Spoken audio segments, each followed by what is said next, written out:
I thought that was done so well in Silk. It really was. It really sort of hit home to you. And when you hear that statistic that 1 man every hour is struck down, and men are not good about going to the doctors, are they? No, they're not. They're not. They They're just not don't do it. I know. Hence, stand by your man. I think most of us are used to being told what to do by women, so we're hoping that women are going to boot their men up the arse and go and get themselves checked. Sounds a good idea to me. It really does. But you're absolutely right. It should just be kids as well and grandkids as well. You know, I mean, everyone should be kind of talking to men of a certain age around the sort of dinner table or lunch table, and because you look at the change there was in breast cancer, something that was never talked about, not that long ago. And now we've got the whole month of October and everybody talks about it, and rates are going down. The awareness is so much more. And prostate cancer is killing men when it shouldn't be. 1 man an hour, as you said, which is the statistics are very high. It's going to be the highest kind of cancer rate in Britain soon. So, I mean, women get sent letters from the hospital to go and get screening, to remind them of their appointment and stuff like that. So, it's got to get to that point really where these things happen to men.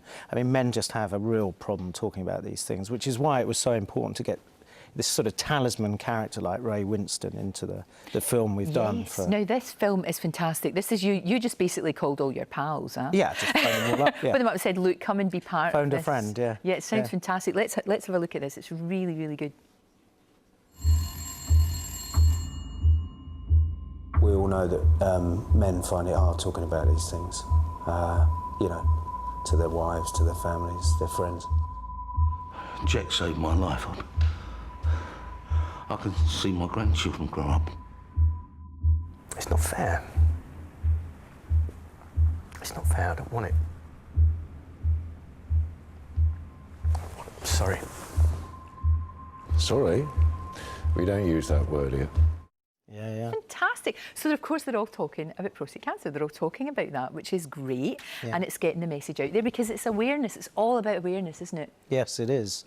It is, and like we said, this is the campaign all this week up until it goes on, which is Sunday night. The film goes on, so it's stand by your man. So, well, it should be more like boot him up the arse, really. I think that would be good, but then probably we wouldn't get away with that slogan. I mean, I was in a cab yesterday, and the guy said, I'm scared stiff to go and get tested. So.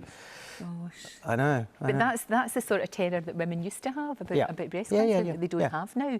Because it's so, it's almost become, well, that's what you do. That's what you do. And you check yourself. And do you think this thing about men, are they not good at checking their bits? Because they're always fumbling about with them. So, I mean, Yeah, testicular cancer seems fine because most men just play with their balls all the time anyway. So, of course.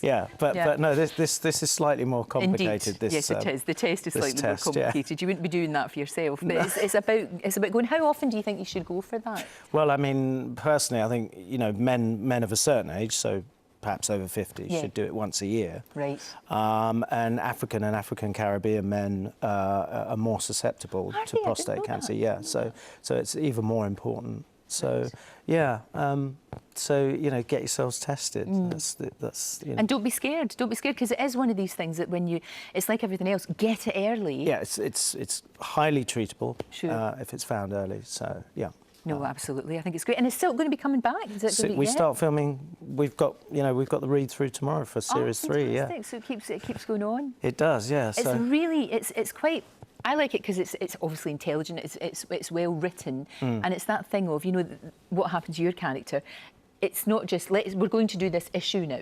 It all comes out of the characters and the effect. What I thought was really good was the effect that diagnosis has on everybody else. Yes. Because it's that. Well, that's what we're going to see, and obviously we're going to see Billy going through treatment, which I think is really important. And Peter Moffat's father died of prostate cancer, the writer, just before we filmed Silk, so it's very important to him. No, very much so, and you can understand him being a bit evangelical about it, and yourself. So you basically just go around recruiting people. I do now. Yes. We've just recruited Larry Lamb, so there we are. Fantastic. That's great. Well, there you go. Brilliant. Neil, thank you. Thank you. Absolute joy to talk to you, and all the very, very best with it. Great to see you. Thank you very much. Thank you. Right, after the break, 90s pop stars Right Said Fred are going to be here to explain why, they're feeling a little blue. And Mark will be here to put a bit of bite back into your wardrobe with his favourite animal prints from the high street. See you in a couple of minutes.